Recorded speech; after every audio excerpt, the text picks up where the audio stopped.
हकीकत यह है कि पढ़ा लिखा मुसलमान मौलाना उससे ज्यादा खतरनाक है। हकीकत यह है कि पढ़ा लिखा मुसलमान इस देश की भाईचारे के लिए ज्यादा बड़ा खतरा है बनिस्बत मौलानाओं के।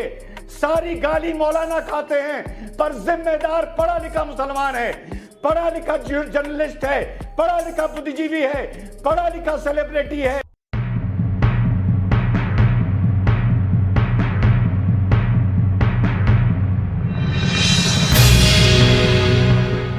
रिजवान साहब, मुझे एक बात बताइए, यह बात समझना, सच्चर कमेटी की रिपोर्ट आ जाने के बावजूद भी, चलिए हो सकता है बहुत सारे मुसलमानों ने ना पढ़ी हो, मस्जिदों में तकरीर में पढ़ा देते, बता देते कि देखो हमारा इस्तेमाल हुआ है और हमारी यह हालत है कि हम अभी तक यहीं फंसे पड़े हैं।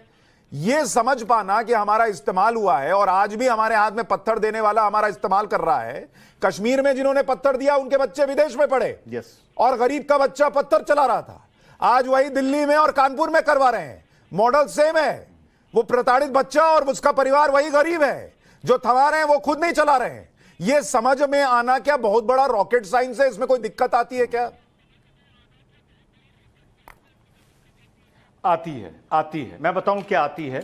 सरवर भाई ने एक शब्द इस्तेमाल किया, मैं लिख के बैठ जाता हूं, मुसलमान इनोसेंट है। बिल्कुल सही शब्द इस्तेमाल किया। आपको as a commentator, as a student समझा देता हूं। हर वर्ग में सुशांत भाई 3 तरह के लोग होते हैं।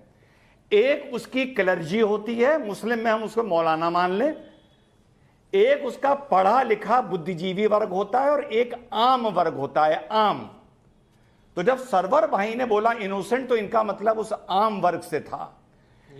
कभी भी कोई पूरी कम्युनिटी पढ़ी हुई नहीं होती, कुछ मुट्ठी भर लोग पढ़ते हैं और कम्युनिटी को आगे लेके चलते हैं, मुट्ठी भर लोग।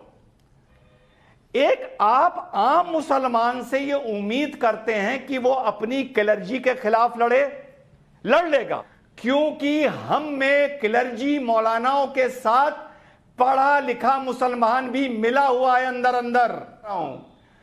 अरे बाप रे, ये तो धोती खोल रहा है। तो आप किसी आम मुसलमान से ये उम्मीद ना करिए कि वो मौलाना और बुद्धिजीवी दोनों से लड़ लेगा। लेकिन ये जो पढ़ा लिखा मुसलमान है, ये पीठ के पीछे मौलानाओं को गाली दे देता है और सुशांत भाई को इंप्रेस कर देता है कि यार मैं तो सेकुलर हूं, लेकिन मौलानाओं ने कौम को बिगाड़ रखा है। हकीकत यह है कि पढ़ा लिखा मुसलमान मौलानाओं से ज्यादा खतरनाक है। हकीकत यह है कि पढ़ा लिखा मुसलमान इस देश की भाईचारे के लिए ज्यादा बड़ा खतरा है बनिस्बत मौलानाओं के। सारी गाली मौलाना खाते हैं पर जिम्मेदार पढ़ा लिखा मुसलमान है, पढ़ा लिखा जर्नलिस्ट है, पढ़ा लिखा बुद्धिजीवी है, पढ़ा लिखा सेलिब्रिटी है। जिसकी तरफ मुसलमान देखता है और उसको लगता है पढ़ा लिखा हमारे देश का पूर्व वाइस प्रेसिडेंट है, जिसकी तरफ मुसलमान देखता है और उसको लगता है देखो ये भी तो वही बात बोल रहा है जो मस्जिद में मौलाना बोल रहा था। तो पढ़ा लिखा मुसलमान ज्यादा हमारी पीठ में छुरा मार रहा है बनिस्बत मौलानाओं के। दूसरी बात, मुसलमान ये क्यों कर रहा है? आपने कहा कोशिश क्यों नहीं हो रही? मेरे पास कोशिश 10 सेकंड दीजिएगा मुझे। क्या पढ़ा लिखा मुसलमान ये क्यों कर रहा है? पढ़ा लिखा मुसलमान ये क्यों कर रहा है? पढ़ा लिखा मुसलमान इसलिए कर रहा है क्योंकि वो चाहता नहीं कि ये कौम पढ़े, क्योंकि वो चाहता नहीं कि ये कौम आगे जाए। वो चाहता है कि इस कौम में मैं ही समझदार रहूं और मैं ही पढ़ा लिखा रहूं और ये कौम ऐसे ही गर्द में जाती रहे, इस मारे नहीं कर रहा है। समझ रहे हो?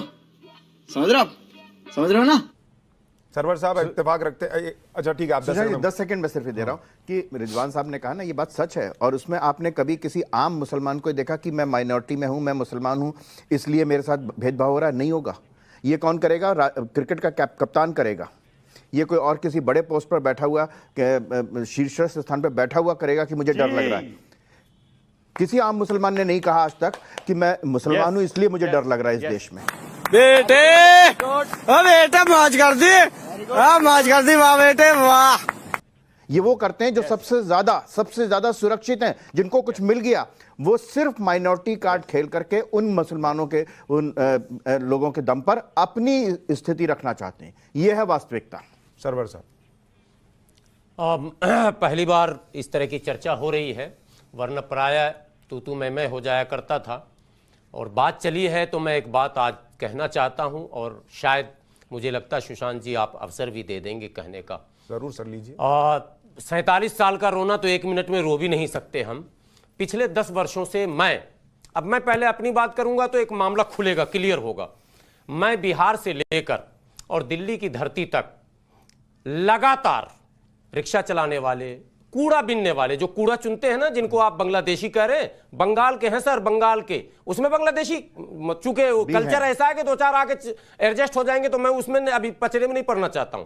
मूल रूप से बंगाल के लोग ज्यादातर हैं, कूड़ा बिनते, कचरा बिनते, खत्ता पे जाके रहते, सरकारी जमीनों पर वो झुग्गी डालकर रहते। हम उनके बीच जाकर काम करते हैं, बहुत समझाते बुझाते हैं कि इनका इस्तेमाल मत हो जाओ। आपको मैं बता नहीं सकता हूं कि मेरे साथ इन 10 वर्षों में क्या हो रहा। मैं इतना काम कर रहा हूं। आर्टिकल 341 सच्चर कमेटी का जिक्र आपने कर दिया, रंगनाथ मिश्रा कमीशन का भी जिक्र होना चाहिए। जब रंगनाथ मिश्रा कमीशन की रिपोर्ट तैयार हो रही थी, यही मुसलमान सो कॉल्ड मुस्लिम लीडर, ठीक है, मैंने तथाकथित मुस्लिम नेतृत्वकर्ता की बात मैं कर रहा हूं, इन लोगों ने सच्चर कमेटी को भी वास्तविकता बताने का अवसर नहीं दिया सर। ये तो हम जैसे संगठन के लोग घुसपैठ करके बताए कि ये है धरती, जरा देख लीजिए साहब, ये खेत में किस तरह से काम कर रहे हैं, ये किस तरह से गोबर उठा रहे हैं, मुस्लिम महिलाएं कैसे क्या कर रही हैं, मुस्लिम बच्चे कैसे कर रहे हैं, खेत में किस तरह से नाक में नेटा लेकर बच्चे मोहल्ले में घूम रहे हैं, बकरी को चरा रहे हैं।